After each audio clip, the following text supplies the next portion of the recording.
రాహుల్ గాంధీ గారేమో బుల్డోజర్ రాజుకు వ్యతిరేకమని దేశమంతా తిరిగి చెప్తాడు. మరి రేవంత్ రెడ్డి కూల్చే ఈ బుల్డోజర్ రాజ్యం రాహుల్ గాంధీ కనబడతలేదా? రాహుల్ గాంధీ నువ్వు దేశానికి ఏం చెప్తావు? నీ మాటలు ఒకటి ఉన్నాయి. ఏ రాష్ట్రంలో అయితే నీ కాంగ్రెస్ పార్టీ అధికారంలో ఉందో దాంట్లో పూర్తిగా నీ ముఖ్యమంత్రి నీ మాటలకు భిన్నంగా ప్రవర్తిస్తున్నాడు. ఉత్తరప్రదేశ్లో జరిగే బుల్డోజర్ రాజుకు తెలంగాణలో జరిగే బుల్డోజర్ రాజుకు తేడా ఏమున్నది? ఆడగదే ఇండ్లు గులగొట్టుడు, ఈడగదే ఇండ్లు గులగొట్టుడు కదా. మరి నువ్వు ఆడ పోరాటం చేసినావు, ఇక్కడ నీ ముఖ్యమంత్రికి ఎందుకు మొట్టికాయలు వేస్తలేవు? బుల్డోజర్ రాజును బంద్ చేయమని రేవంత్ రెడ్డికి ఎందుకు చెప్తలేరో రాహుల్ గాంధీ గారు ఈరోజు సమాధానం చెప్పాల్సిన అవసరం ఉంది. ఇవాళ ఇంకా చాలా విషయాలు కూడా ఉన్నాయి. బట్ నేను కొన్ని ఇలా డాక్యుమెంట్స్ కూడా ప్రజల ముందు పెట్టదలుచుకున్నా. సూటిగా స్ట్రైట్ క్వశ్చన్స్ రేవంత్ రెడ్డి ప్రభుత్వానికి ఒక 8 ప్రశ్నలే అడుగుతాను, ఎక్కువ కూడా అడగదలుచుకోలేదు. చాలా ఉన్నాయి కానీ డీటెయిల్గా మళ్ళీ అసెంబ్లీలో మాట్లాడతాం. I have a straight 8 questions. ఇవాళ ముఖ్యమంత్రి మరేదో ప్రజెంటేషన్ ఇస్తున్నాడు, దాని సంగతి ఏందో చెప్పాలి. నేను రేవంత్ రెడ్డిని అడుగుతా ఉన్నా, మూసీ నదికి డిపిఆర్ వచ్చిందా? ఇప్పుడు నీ ప్రాజెక్టుకు నువ్వు చేయబోతున్నటువంటి ప్రాజెక్టుకు డిపిఆర్ ప్రిపేర్ అయిందా? డిపిఆర్ ఉంటే పబ్లిక్ డొమైన్లో పెట్టు, ప్రజల ముందు పెట్టు. ఒకవేళ డిపిఆర్ ప్రిపేర్ కాకపోతే ఎందుకు నువ్వు పేదల ఇల్లు కూలుస్తున్నావు?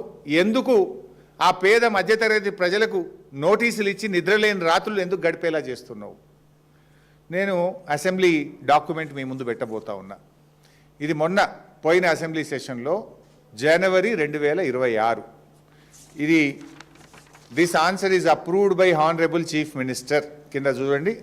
ఈ సమాధానము ముఖ్యమంత్రి యొక్క సంతకంతో ఆమోదంతో ఆ శాసనసభలో పెట్టామని, ఇది శాసనసభలో ముఖ్యమంత్రి గారు ఇచ్చినటువంటి సమాధానం.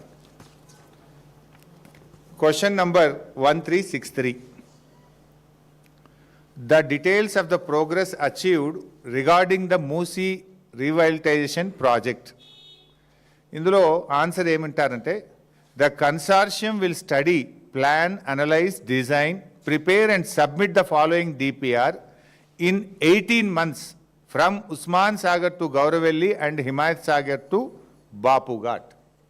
Himayat Sagar to Bapu ghat DPR ఇవ్వడానికి 18 నెలలు పడుతుంది అని ముఖ్యమంత్రి గారు అసెంబ్లీలో ఇచ్చిన సమాధానం.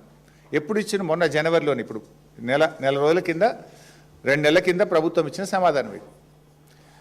బాపు ఘాట్ నుంచి హిమాయత్ సాగర్ వరకు డిపిఆర్ ఇవ్వడానికి 18 నెలలు పడుతుంది, మేము ఒక కన్సార్షన్కి ఇచ్చినాము అని ప్రభుత్వం సమాధానం చెప్పింది. అంటే నీ డిపిఆర్ రావడానికే ఇంకా 18 నెలలు పడుతుంది. డిపిఆర్ఏ రాకుండా పేదలకు ఎట్లా నోటీసులు ఇచ్చినావు? డిపిఆర్ రాకుండా ఇండ్లు ఎట్లా కూలగొడుతున్నావు? అసలు నీ డిపిఆర్లో ఏమున్నదో తెలియదు కదా. డిపిఆర్ ఏమనిస్తుంది ఏజెన్సీ?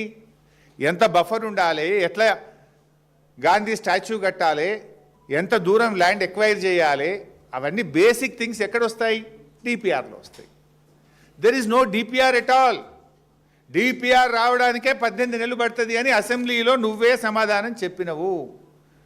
డిపిఆర్ లేకుండా ఎందుకు పేదలకు నోటీసులు ఇచ్చినావు? ఎట్లా, ఏ బేసిస్లో నోటీసులు ఇచ్చినావు? డిపిఆర్ఏ లేకుండా 10,017 ఇండ్లు కూలుస్తాము అని గెజిట్ నోటిఫికేషన్ ఎట్లా ఇచ్చినావు? వితౌట్ డిపిఆర్ నువ్వు ఈ నంబర్ ఎట్లొచ్చింది? 10,017 ఇండ్లు కూలుస్తాము అనే నంబర్ ఎట్లొచ్చింది వితౌట్ డిపిఆర్? దీనికి సమాధానం చెప్పాలి. నీ డిపిఆర్ 18 నెలలకు వచ్చేది ఉంటే ఇప్పుడే ఆ పేదలకు ఎందుకు నోటీసులు ఇస్తున్నావు? ఎందుకు బుల్డోజర్లు పంపుతున్నావు? ఎందుకు ఆ ప్రజలకు నిద్ర లేకుండా చేస్తున్నావు? ఎందుకు ఆ పేదల ఇండ్లు చాదర్ఘాట్లో 300 ఇండ్లు కూల్చినావు? దీనికి సమాధానం చెప్పు. This is my question number 1. Question number 2, అసలు మూసీలో నువ్వు చేసేది ఏంది? మూసీ నది ప్రక్షాళన చేస్తావా? మూసీ సుందరీకరణ చేస్తావా? మూసీ పునర్జీవన్ చేస్తావా? What is that you are going to do? Please clarify. Is it ecological purification or aesthetic beautification? ఏం చేస్తారు మూసీలో మీరు? ప్యూరిఫికేషనా, బ్యూటిఫికేషనా? ప్రజలకు చెప్పు. ప్యూరిఫికేషన్కు మేము సహకరిస్తాం. We're with you, we will support the government. If it is beautification, if it is lootification, if it is demolishing the houses, we will not support. We will not support. You please clarify. ఏం చేస్తావు అసలు మూసీలా? పునర్జీవమా, శుద్ధి చేయడమా, సుందరీకరణనా? ప్రజలకు స్పష్టత ఇవ్వాలని చెప్పి నేను ప్రభుత్వాన్ని కోరుతా ఉన్నాను.